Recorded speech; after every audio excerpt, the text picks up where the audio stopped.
hindi nila ine-expect na she will remain standing up until this point. They really thought magsasucceed sila.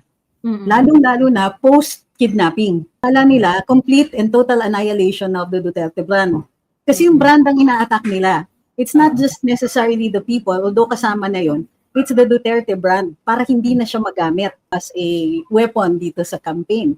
Ang problema nila is backed by the Duterte brand are solid accomplishments. Pati yung pagme-mayor ni VP Inday is a solid accomplishment. With or without ng pagbubugbog sa sheriff. Yeah.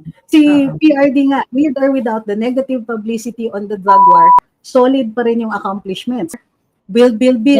Yeah. The education, healthcare, yung very ready, yung public funding for public causes. And ang problema rin nila is that public documents will possibly bear this out. Kaya nga meron tayong GAA issues. It was a planned PR campaign, a planned operation.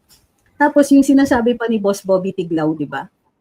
Ang kidnapping ni PRD is a red operation.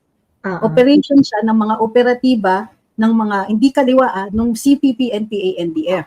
Dahil ito, hindi mo nakikita masyado yung partisipasyon ng mga rejectionist yung mga reaffirmists, mga RA, ang talagang fully and hands-on involved.